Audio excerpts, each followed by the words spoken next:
I was an engineer even back then. Oh, sure. Yes, so as an engineer, I was working at Microsoft and I started learning about all the web that we see now. So you've worked at Microsoft before? I worked there when I was 14 years old. Oh my God. Like as a developer or software engineer? Software engineer, I was learning and working with Visual Basic back in 94. I was there when Windows 95 came out. I was at that party. Then I worked on Word 97. And when I was working on Word 97 when I was 15 is when I started getting really heavy into the internet. That is when I was building servers.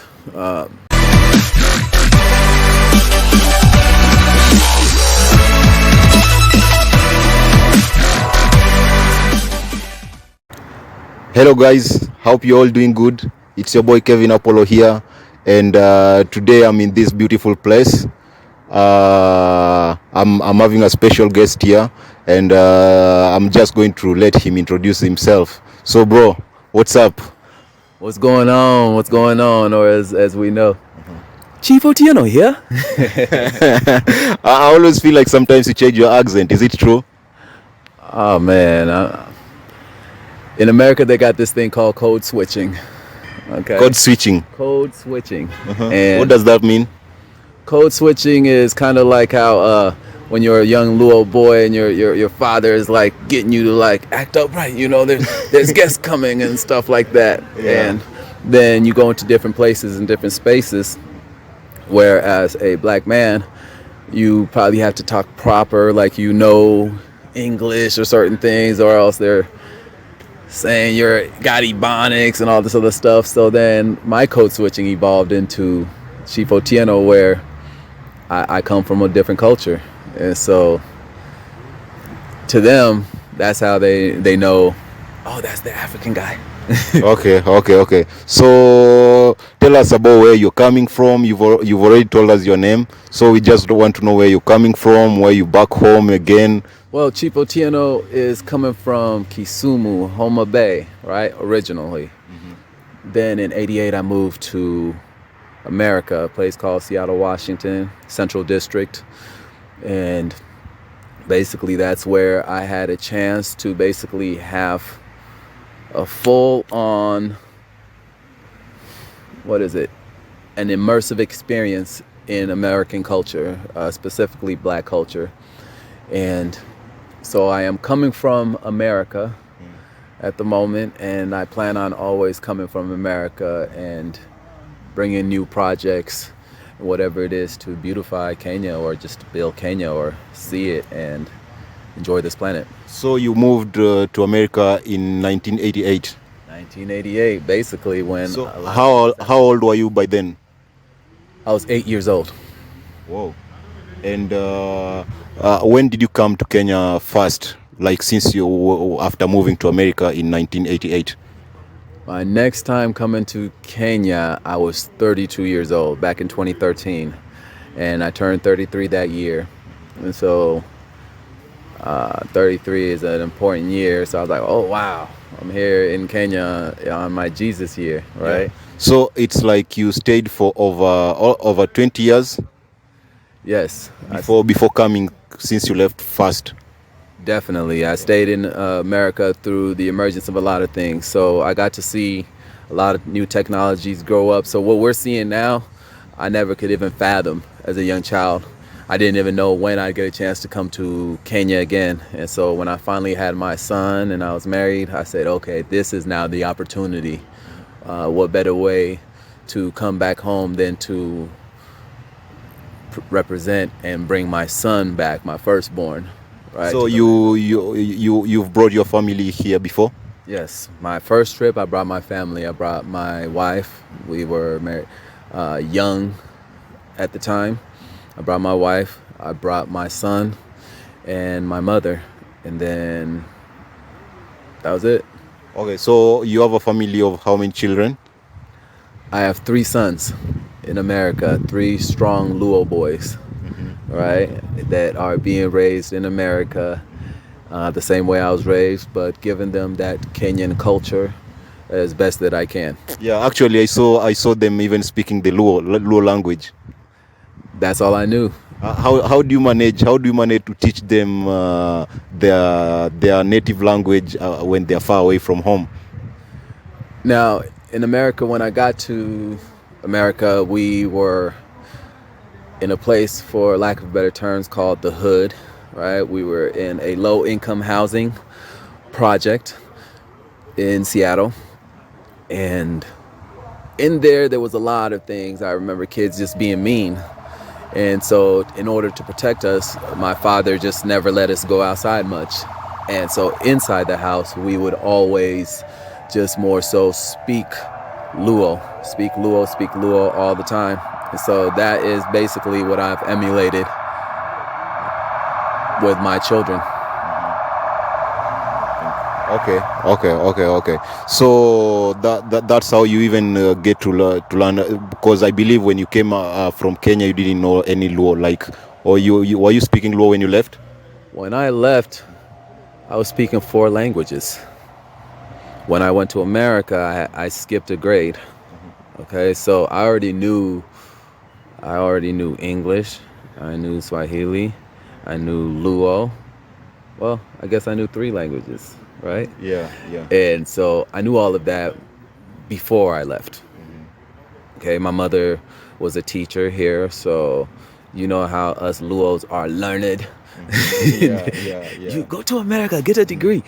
And so that was also the question a lot of people used to ask me, like, how did you know English? To me, I don't remember not knowing English, just the same way I don't remember not knowing Luo. The only thing that changed is that there was nobody else to speak Swahili with. And so having Luo parents, they always spoke Luo in the house. When phone calls from home would come, they would always talk Luo. So in order to be a young child who wants to know everything, that's where my Luo lessons would come in. It's like listening to Papa, talking some Luo to the people back home, like, hey, Omera, they're not. And I'm like, oh, okay. That kept it going. Yeah. Speaking of language, how about Swahili? Is your Swahili still good? Kidogo. Swahili is like Spanish to me. Swahili is like Ukraine to me. I don't know it. And so it's funny whenever I'm in Nairobi, people speak Swahili to me, and then I have to be like, English, please, or I speak in Luo back. But again, Swahili started coming more prevalent when the Somalians started coming heavily into America, and then they would speak Swahili more. But I didn't hang with too many Somalians in Kenya. I had one best friend who's Somalian, but beyond that, we were a clique of African boys. It was me, my Somalian homie, and then my other homie from he's Habesha, so he's half Eritrean, half Ethiopian. So, and then my other boy who's Ugandan. So there was the 4 of us, from East Africa, basically going through the journey together, learning American culture, growing through the ranks of childhood. The same thing that you would go through here, we were experiencing it together amongst our counterparts. So we were the 4 kind of slowly learning to be ourselves in America, just navigating that. We come back. So within the hood where we were, we kick it together, and everybody else still hung out with each other. But like if they go to a different school, they learn a few American things. Somebody will learn a few American things, and then we come and we, evolved together. Yeah. I've just realized you're putting on a T-shirt written "God bless." I've seen these mostly. I've always seen these on your pages. Tell us something about the God bless. God bless is about my journey. It's called Thank You, God Bless. And basically, when I decided to stop doing nightclub promotions in America, when I decided to finally listen to that voice inside that was telling me, start your family, do something for home, I was just like, okay, God, what do you want me to do? And I just heard a voice. I said, thank you and God bless. And so I was like, okay. And so then I went, registered it, and started a company called Thank You and God Bless. And then God told me put a T-shirt that said God bless. And then I was still waiting on it. And then I made this design, God bless. And then I went and printed it out. And as soon as I printed out my T-shirt, and finally wore it. That same week, my wife came to me with a pregnancy kit and Oh, and told us that we were yeah. finally about to have our first son. So to me, God bless is a message of whenever I hear the Spirit and God talks to me, He's going to continuously bless my path any and everywhere I go. And so, thank you, God bless is our line, and it's something I promote, and it's kind of like putting on your spirit of armor. Yeah, I can also see a little thing written here. What is it? TY and GB, it stands for thank you and Oh, God thank you. bless. God bless. Okay. And so that's the story of the God Bless Tea. So God Bless is a way I've been able to also assist whenever I'm in America. I remember the financial hardships it took on my parents whenever someone would be hurting back home and they needed to assist. I did not get a chance to really experience consumerism as much because I understood as the oldest that there was always a cousin back home, an uncle back home, an auntie back home who was in need. And then as time would go, as different things would happen within Kenya, different people would die. And so my parents were always sending money back home. So I just learned to just live meager accommodations. So then now, when it became my turn, God bless has been a way where I'm able to take sales from my t-shirts, and that's how I'm able to assist. So to me, it was saying that, okay, seeing what my father did, I couldn't do the same thing, and my family, whatever, because also my wife, she's an American, she wants to experience life as well. So it's like, okay, I can't expect them to just live without.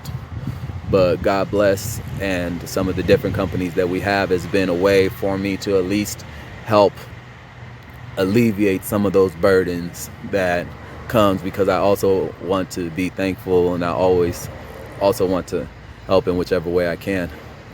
And so whenever someone purchases a God Bless tea, portions of those funds usually ends up coming back to Kenya, usually ends up coming and assisting any of my friends in America.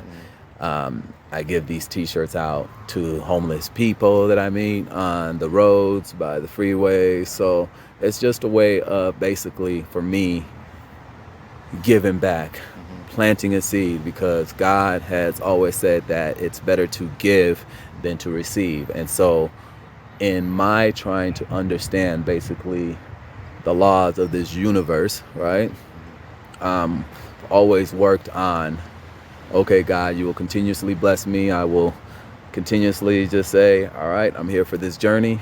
But I understand that giving helps unlock a lot of doors and different stuff. So I'm just experiencing this life as you are, Yeah, like and all of us. exactly, and giving really does work. It really is something that is it's great, and I honestly wish I could even give more. Honestly, I know America is abundant with lots of things, and if I should be blessed to receive those riches, right, I would love to continuously give as best as I can. Yeah. I realized that it's not only God bless, you also have other type of merchandise. You can also tell us more about that, including the one that you gave me. You also gave me another shirt. Another shirt. Born Yeah. to win. Basically, born to win. God bless. God got me. Basically, it's all positive, affirming tees that you would wear to go about your day. I'm sure in Kenya, everybody has witnessed hard, hardship, struggle, and everything. And sometimes you just have to find that inner G, that inner strength within you to go out. And to me, it's been a way that I'm able to operate and move and continuously just be tunnel vision. So we have tons of different lines. Have a website in America called. Yeah, guys. So he has so many different merchandise, and he's just going to tell you how to get them or where to get them. So can you just tell my audience where to get you, how to find you, or how to even get your merchandise, or know more about you? Okay. Yeah. Yes. Back in '96, I bought a website domain called hustleman.com, That's a right? long time ago. A long time ago Yeah. because I was an engineer even back then. Oh, sure. Yes. So as an engineer, I was working at Microsoft and I started learning about all the web that we see now. So you've worked at Microsoft before? I worked there when I was 14 years old. Oh my God. Like as a developer or software engineer? Software engineer, I was learning and working with Visual Basic back in '94. I was there when Windows 95 came out. I was at that party. Then I worked on Word 97. And when I was working on Word 97 when I was 15 is when I started getting really heavy into the internet. That is when I was building servers. And my mentors were teaching us about websites, how to go purchase web domains, how to build websites, HTML, JavaScript. So as a young Kenyan, right, when you have your father super involved and your community back home always saying you're an engineer, you're going to do great things, you start to go towards those paths. And opportunities were always abundant in America. So I just took them. And Seattle is basically where Amazon came from. Like it was the big tech hub, right? It's like the recent, they now call it Silicon Valley. It is. Yeah. I was there before it became Silicon Valley. I left before Amazon started. I left actually the year Amazon started. But they always wanted to do programs with youths, primarily underprivileged youths, black youths, because also they understood that the communities were messed up from what America did in the 80s and taking the fathers out of the homes. But I just took advantage of that. I noticed that, there's these programs, and most of these programs only exist because I live in a low-income neighborhood. And so I noticed that there was these top-notch programs for poor people. And it made the rich people feel good about themselves. But I saw the other poor kids not taking advantage of that.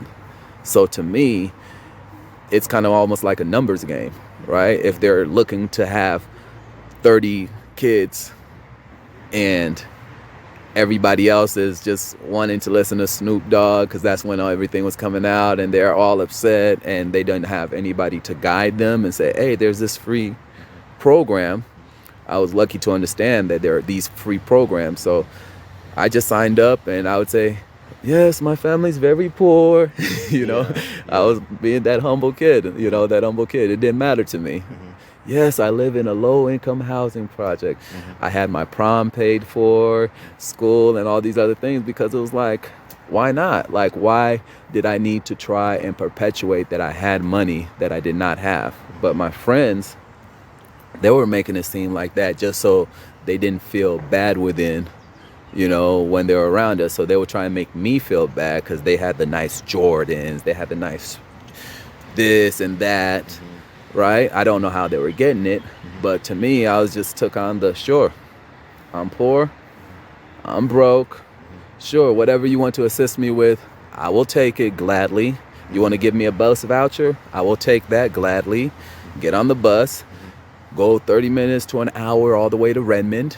I did my resume and they gave me a job in the 9th grade to work at Microsoft. I just learned it, and then I started learning about all these websites. So then I started buying domains. Okay, so are you still an engineer? Like, are you still practicing that up to now? I am an engineer, I am a creator, I am a builder. I will always be an engineer because that's just the way, God built all of us. Yeah. The world is built by an engineer in a sense. And so as a creator, you will always be an engineer. And my last job, honestly, it's actually cool.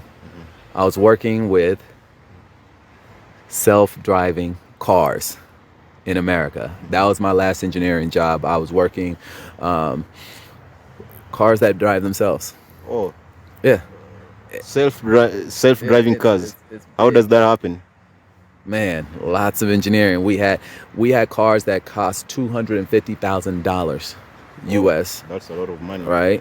Hmm. Nice Volvos with tons of computers in the back, Hmm. and it would just move by So itself. it's being coded.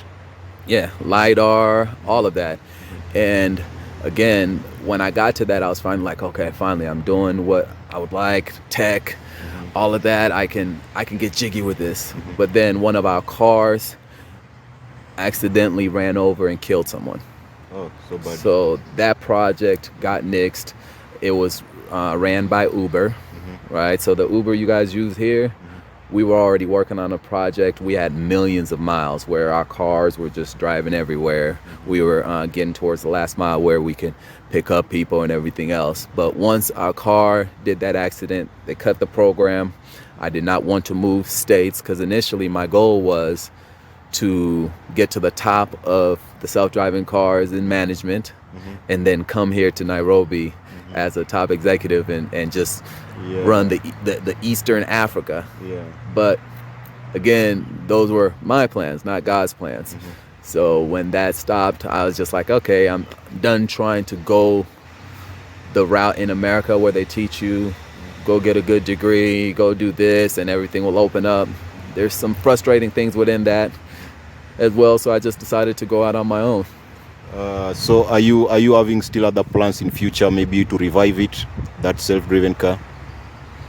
No, Hmm. it was an experience. Again, my journey in America is kind of like it's still from that 8-year old perspective of I'm going to this land of opportunities and I just want to experience it all. Yeah. Right. So to me, part of an experience is like if you were to come somewhere or a wedding and there's a buffet, you don't just stay at one food, Hmm. right? Yeah. You don't just stay in one room, Hmm. right? There's all these different things going on. So Hmm. you give each thing some time. Hmm. And so that was a great time. I enjoyed it. It was an experience. I always say that I'm experiencing a lot of things. So when I come back home, I'll be in Yumbani. I'll be sitting here talking Yeah. to my grandkids and the little village children walking around, and they're gonna be like, Yeah. Chief Otieno, Yeah. tell us about America. Mm. And I continuously can tell them different stories. So that's why, to me, it's just like I'm ready for what God has next, Yeah. especially in America and in Kenya. Yeah. Yeah. Yeah. Hmm. Okay, so I would just like to take you back. Yes. I know there are people following us, following me, and they would like to know how do you think Africans can land job opportunity in such big companies like the one you worked for, Windows or Google? Like, what does it take to land a job there? Specifically when you are here in Kenya, what can you do? Because those are a dream company, they are big company in the world, and so many people would like to work there. What can they do to land there? Let me tell you this, or at least the way I would do it, Hmm. right? Yeah. Opportunity has now been opened with the internet. So if you're watching this, you are able to, once you finish, get off the computer and go type in, let's say, CCNA, right? And you can learn how to network. That does not need a degree. Just Kenyans are very good at learning and reading. Hmm. Okay, so if you got the internet and you got bundles, go learn CCNA.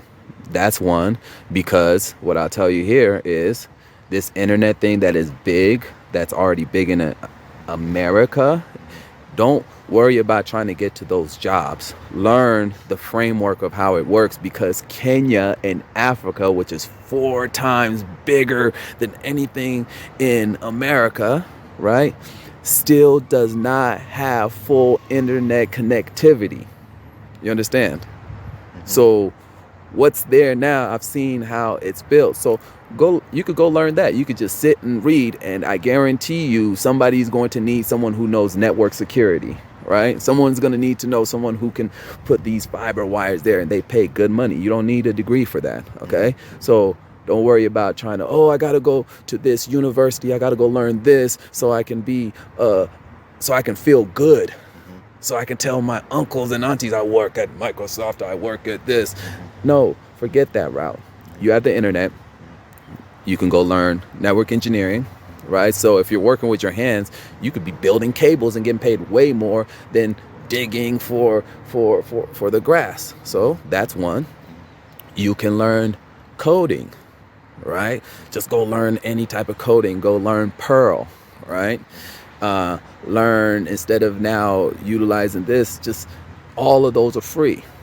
You understand?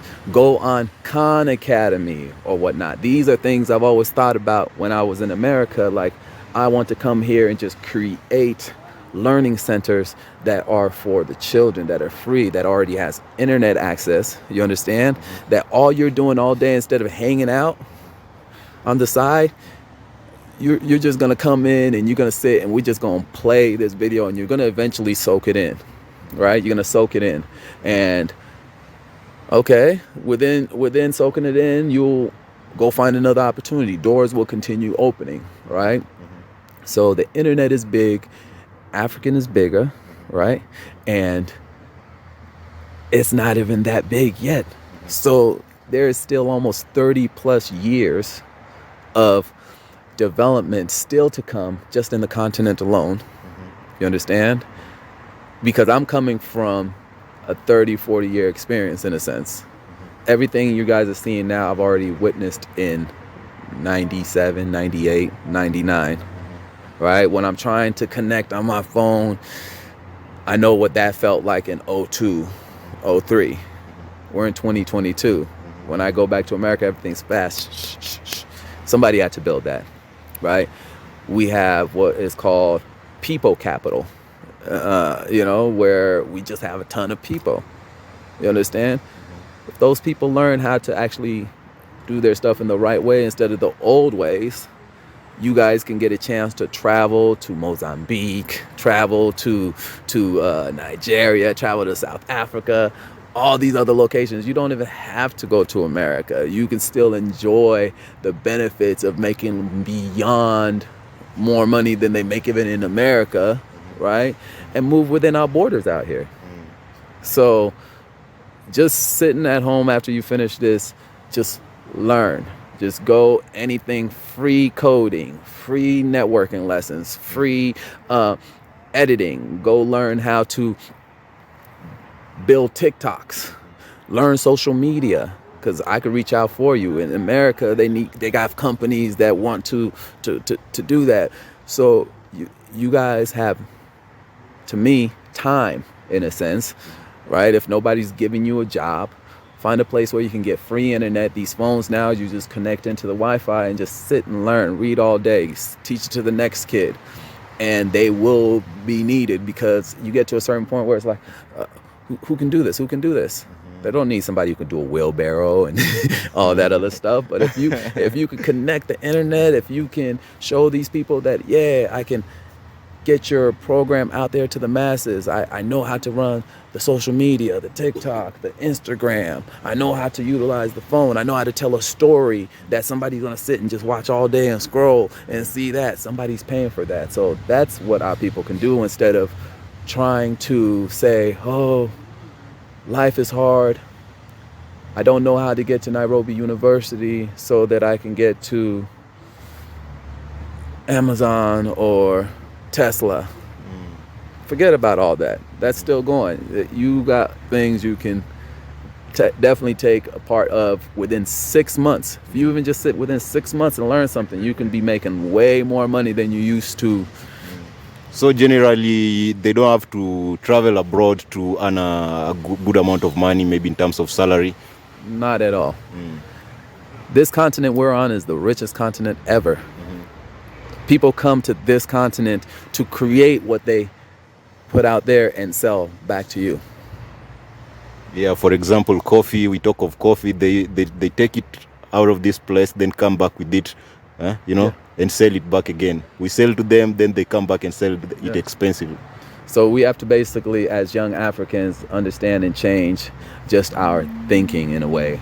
Our older counterparts, I love them, and I think they are, kind of like in America, there's still these older people who are held onto an idea of being more superior. Some of our older people, I think they're still holding on to the idea of like the British rule or any of that other stuff. So they still want to live like the Londoners. And, you know, when the London people first came here, they're still wanting to get to that. And when the other people came, they want to get to that. But we are in a new age. Yeah, for sure. Right? So Africa has it all. We just have to build it, which we can easily. And then instead of giving your stuff away for cheap, tax everybody, you know? Yeah. Tax them all, because they need everything that's in this phone was built from Africa. They needed the minerals from Africa to make this phone not explode right now. Yeah. They never created this phone before, but where else did they find it? They can't go to Mars to get those special minerals. Those special minerals did not break off in Kentucky, whatever. They did not, you know, hanging out in Wichita or South Central. You can't go and dig South Central LA and say, hey, we got this nice thing that can continue keeping this phone to the next level. But you know where these are? In our neighbors within here. They just got it in within. Yeah, so we just got to make sure that our younger cousins, that's how I look at it. Just start talking to our younger cousins and switching their mind, you know. Become a better uncle, become a better auntie, and say, hey, look, they fed us a dream, right? We are in the middle stage of realizing that dream is, you know, there's not enough room for all of us to be able to get that dream. Yeah, yeah. But Guys, younger ones yeah. can go this other way and actually rule. Yeah. Guys, I hope you are enjoying the conversation with Chief Otieno here. If you don't know, this is Chief Otieno, and we're having a nice conversation here. If you feel like you have a question that I'm not touching, please just drop it in the comment section. I'll coordinate with Chief Otieno so that he can respond to those questions in my comment section. Let's converse in the comment section. So Chief Otieno, I just want us to shift gears and talk about life in the United States. Yeah, are you experiencing some challenges there as a black person? I just want you to mention some of the challenges or worst experiences you've had as a black person in the United States. Yes. Give me 1 second.